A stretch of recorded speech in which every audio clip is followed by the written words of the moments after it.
Across the world, the right to vote has become widely available for everybody in democratic countries. In 1789, the states were given the power to make and control voting laws, since the Constitution didn't specify any laws about voting. In the first election, a majority of the states only allowed for white male landowners to vote. Gradually, state by state, the law requiring white males to own land in order to vote was repealed, meaning that any white male could vote. The last state to do this was in 1856. After the Civil War was over, the 14th Amendment was made, giving former slaves, or all persons born or naturalized in the United States, citizenship.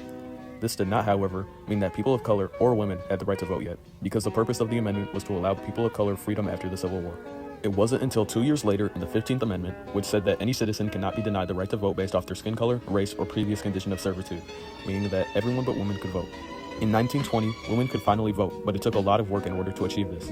A woman named Susan B. Anthony played a crucial role in women being able to vote, with the 19th Amendment being named after her.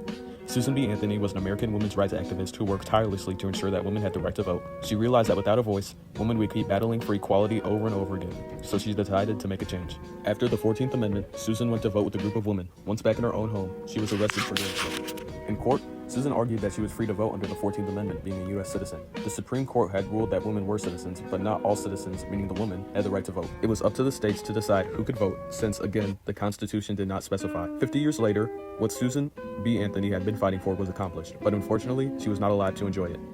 Now, rightful citizens in America technically had the right to vote, but that doesn't mean they were able to. Until 1964, most states had poll taxes, taxes which you had to pay in order to vote. Poll taxes were an openly discriminatory method to keep people of color from voting.